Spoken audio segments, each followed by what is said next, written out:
Вітаю вас у ефірі Рація. А які інсайди про Білорусь ведаюць у найвышэйшых украінскіх эшелонах? На сувязі са студыяй депутат Верховнай Рады, папулярны украінскі палітык Алексей Гончаренко. Вітаю вас. Вітаю вас. Рацыя. Спадар Алексей, аксіёма вельмі простая, так? Калі праблемы ў рэжыма Пуціна, то гэта з розных прычынаў аўтаматычна праблемы ў рэжыма Лукашэнкі, а гэтыя праблемы накатваюцца на Крэмль як снежны ком. Вы маглі б беларусам патлумачыць, што гэта за праблема? Вось я пачаў бы з Сірыі. Проблемами, безумовно, сьогодні російського режиму є ситуація в Сирії. Чи це та проблема, яка там в принципі обвалить Російську імперію? Ні. Я не думаю, що це так, але це безумовно проблема. Бо, по-перше, вони втрачають контроль над Сірією, це вихід в Східне Середземномор'я, там російська військово-морська база в Тартусі, російська авіабаза поруч. Тобто це така стратегічна точка, за яку вони активно чіплялися, що давало їм певні козирі для торгів з Сполученими Штатами, з Туреччиною. Це якби робило їх там серйозним гравцем. Але думаю, що навіть більшою проблемою є те, що зараз всі в світі побачили, що Росія не витягує ніякі другі фронти, що вона повністю застрягла в Україні, і Україна пожирає всі їхні зусилля і можливості. І ніякою допомогою якимось режимом по типу Асадівського вони фактично надати не в змозі. Я думаю, що це є теж дуже серйозне таке ослаблення Росії з точки зору як світового гравця. Цены на нафту Трамп абяцае абваліць ніжэй рэнтабельнасці. Вот это ўжо будзе грандыёзная праблема. Шчыра вам скажу, мы на гэта вельмі спадзяёмся. Это будзе дэстабілізацыя эканамічная. Но як вы думаеце, як палітык? Вы ж разбіраліся ў гэтых пытаннях. Я думаю, здарыцца такое, што Трамп радыкальна гэтыя цэны абваліць, в Расіі дэстабілізацыя эканамічная. Ці варта на гэта спадзявацца? Дуже хочеться на це сподіватися, і теж це таке теж наше всіх бажання, тому що дійсно це нафта, ціна на нафту, це є як в цьому яйці Кащеєвому, да, і ця ігла, і власне в якій все. Тому якщо зламати ціну на нафту і серйозно її опустити, то як колись це поховало Радянський Союз, це абсолютно може поховати його реінкарнацію в вигляді Російської Федерації. Це все та сама Російська імперія.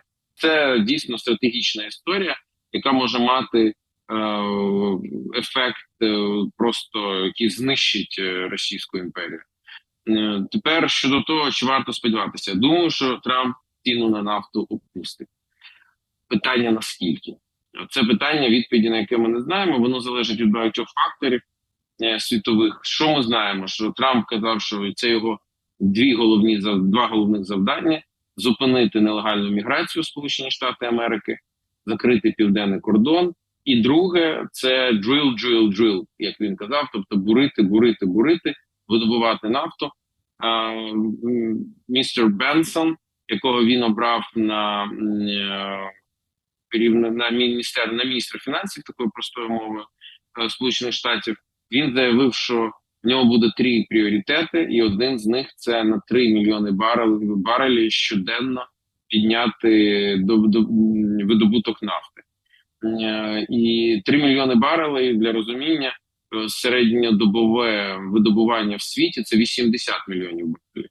До 3 мільйони – це десь 4%, це дуже серйозна цифра.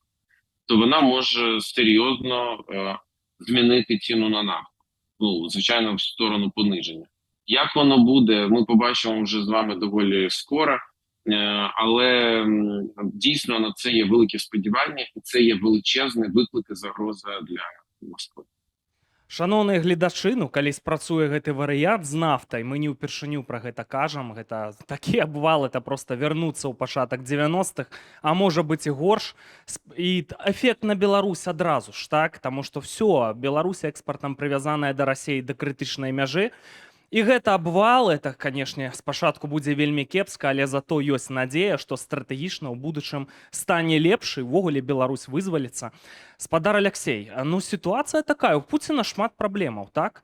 А літаральна днямі ён, нягледзячы на ўсе гэтыя праблемы, ляціць у Беларусь, сустракаецца з Лукашэнкам амаль што кожны тыдзень. Ведаеце, увогуле ёсць такая гіпотэза, я чую ўжо не ў першы раз. І знутры Беларусі такія гіпотэзы, і розныя канспіралагічныя тэлеграм-каналы пішуць, што менавіта Лукашенка угаварыў Пуціна нападаць з Беларусі на Украіну.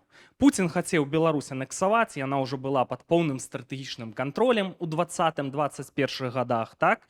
Ну, Лукашенко знайшоў спосаб, як яму выстаяць сітуацыю, зацягнуць у глыбокія воды. На жаль, гэты спосаб каштаваў жыццяў дзясяткаў тысяч украінцаў, так? Сказаў, што, слухай, саюзная дзяржава – это непаўнавартасна без трэцяй сястры, без Украіны. Я гляджу, у вас таксама на эмблеме 3 сястры, да?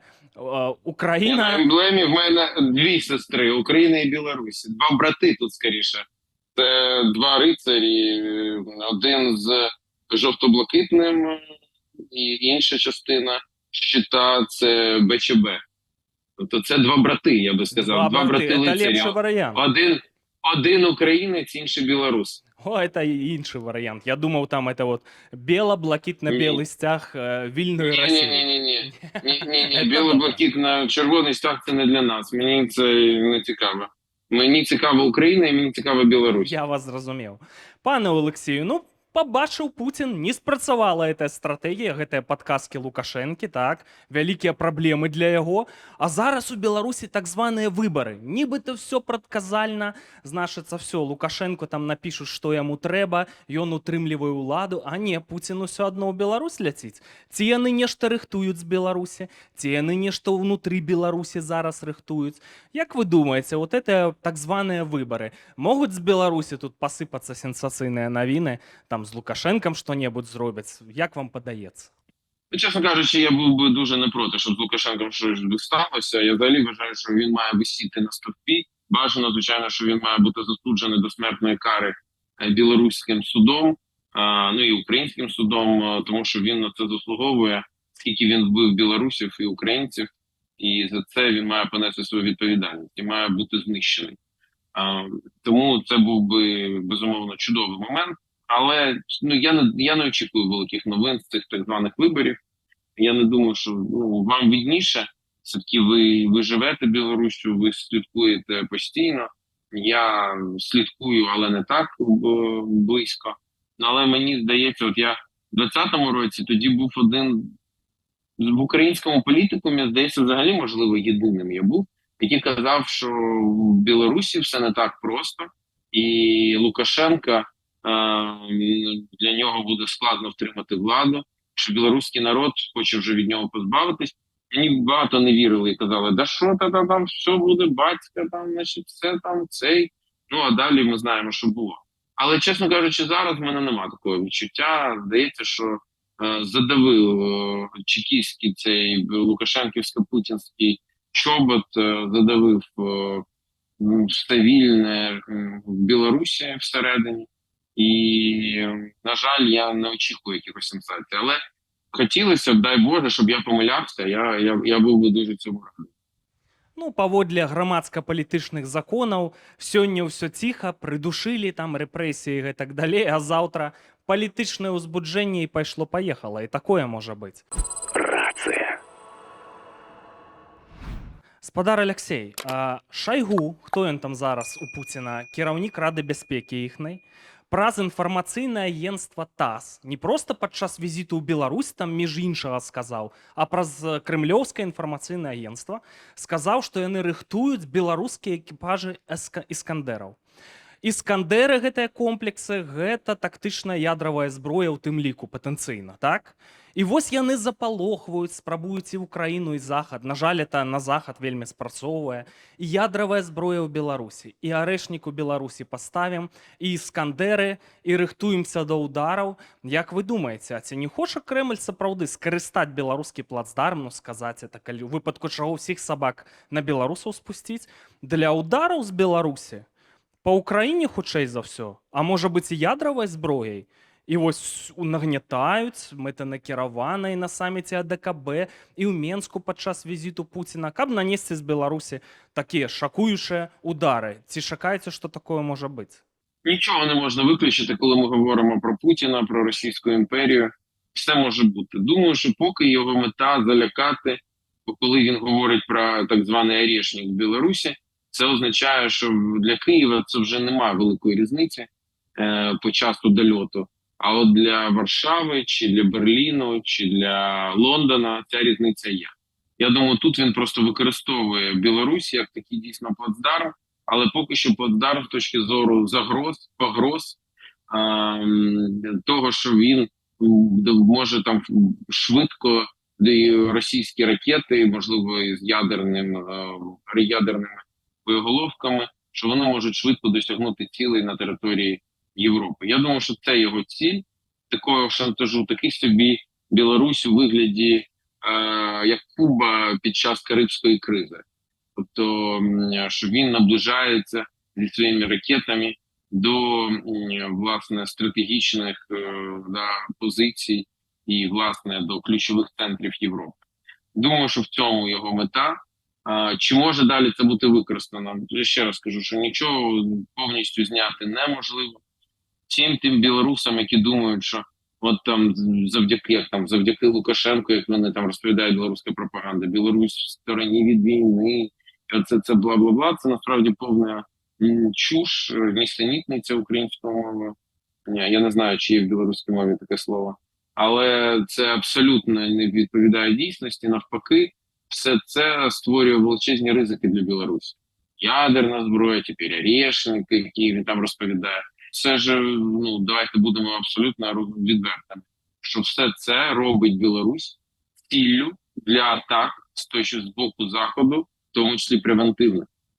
Тобто при певному розвитку подій всі ці об'єкти, розташування тактичної ядерної зброї, яка там, значить, знаходиться, ракети, носії і так далі, це все стає цілями, які можуть бути знищені. Ми розуміємо, що це буде означати для, власне, людей, які живуть в Білорусі. Тому Путін і Лукашенко разом наражають білорусів на колосальну небезпеку. Чим це все завершиться, я не знаю. Ну, як мінімум, яны хочуць напалохаць краіны еўразвяза, у тым ліку ключавыя, каб яны ўкраіне не дапамаглі. І, на жаль, пакуль гэта спрацоўвае. Ну, на жаль, спадар Алексей, вы такі вось чалавек, складаецца ўражанне, вы верыце ў еўразвяз там і гэтак далей. А еўразвяз і ўвогуле вось калектыўны захад, так скажам, слабенька ўкраіне дапамаглі і сябе падставілі пад рызыкі. Ну, усе гэтыя, разумееце, ракеты «Атакамс», каб біць у глыбіню расійскай тэрыторыі, ну, это ж рашэнне меліся быць 2 гады таму яшчэ, ну, што тут казаць. Тое самае знішчальнікі і гэтак далей не дапамаглі як след. Звязана гэта, у тым ліку, з нерашучасці многіх заходніх урадаў, з карумпаванасцю, я думаю. Ну, з'явілася надзея. З'явіўся непрадказальны, несістэмны чалавек Дональд Трамп. Як вам падаецца, от калі глядзець рэалістычна, калі тут можна ўвогуле з такой асобай прадказваць, што ён зробіць у кірунку Украіны? Не знаю, чесна відповідь. Але дійсно є певні надії, що Дональд Трамп зупинить бойові дії, тому що нам важко, нам складно, і зупинить їх при умовах, які будуть прийнятні для українців. На це сьогодні є певна надія.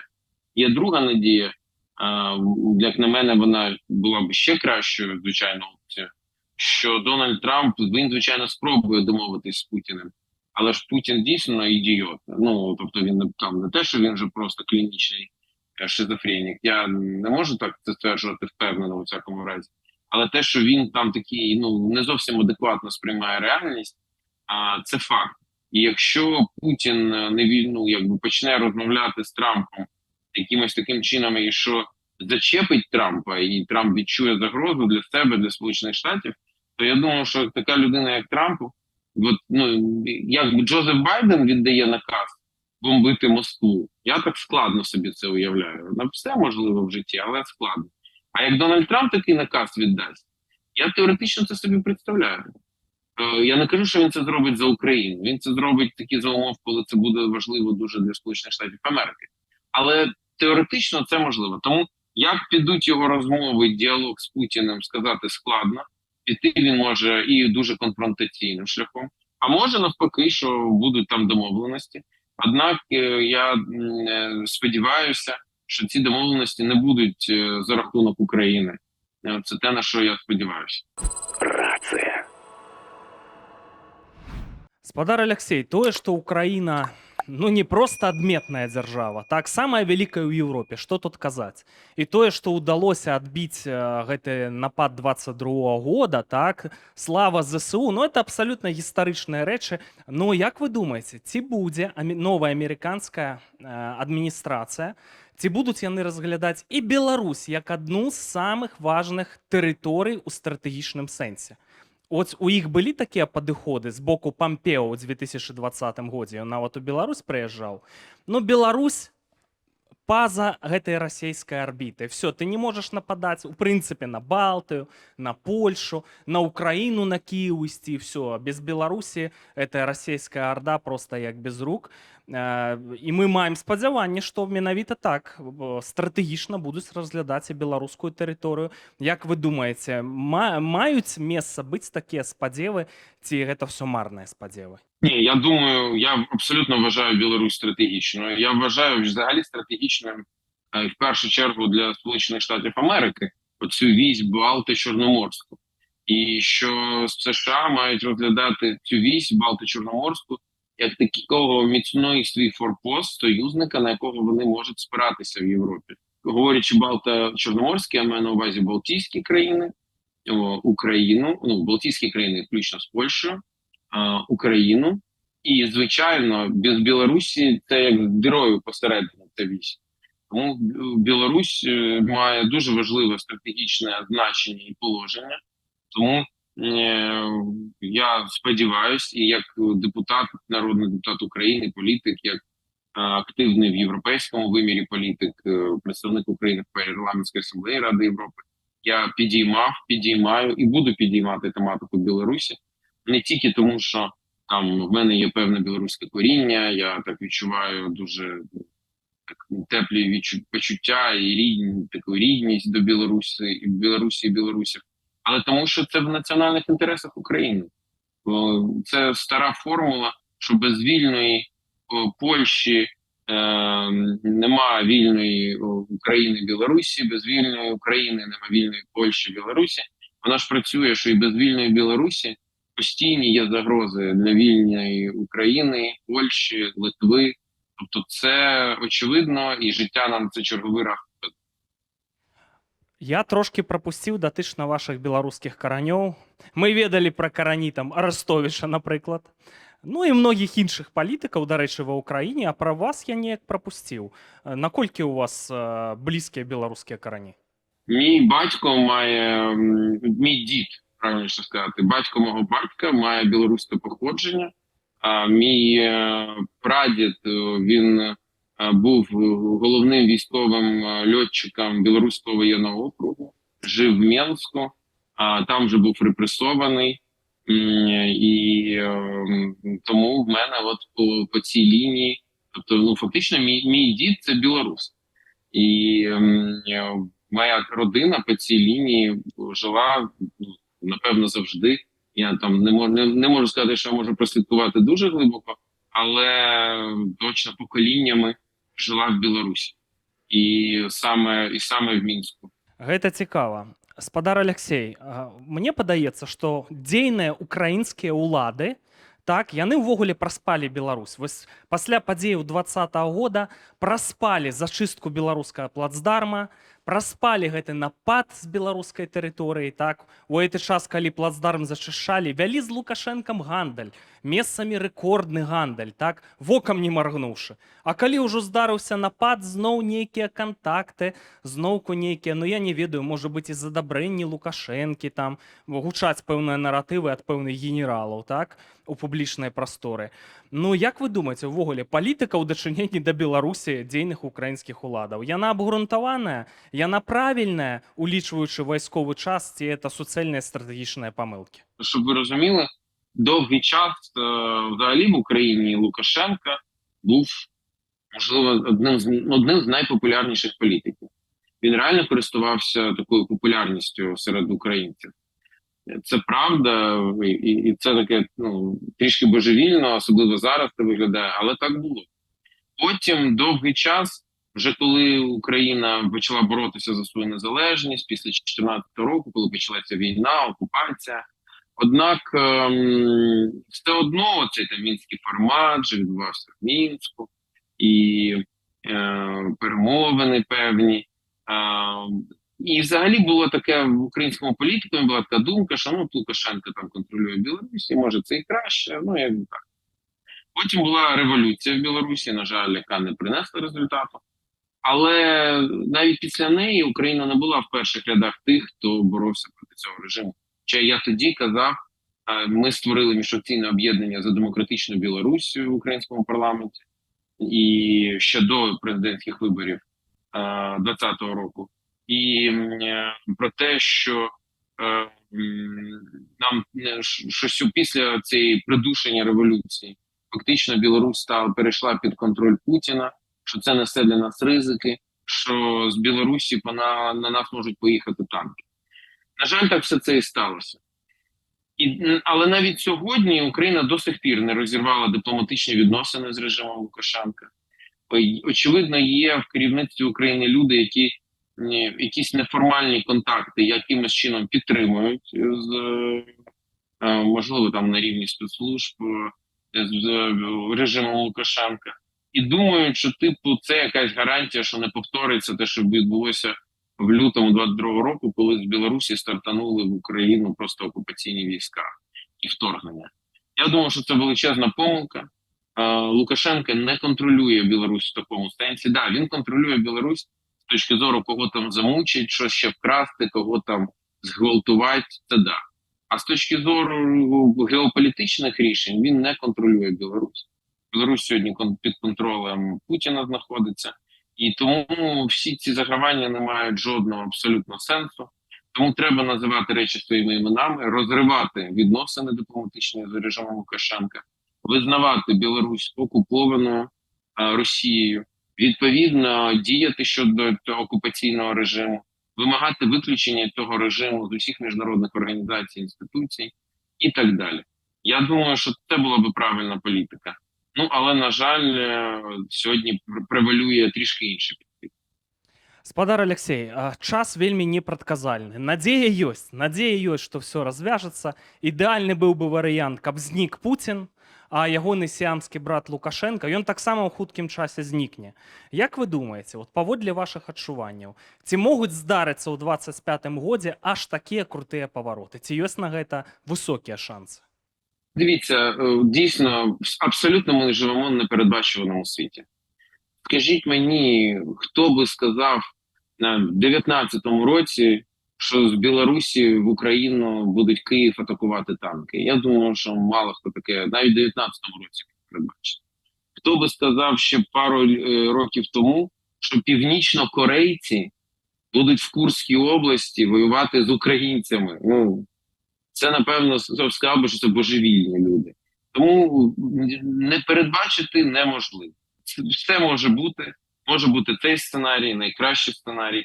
Може бути інший сценарій, що 25-й рік переживуть цей режим Путіна і його статилітній режим Лукашенка.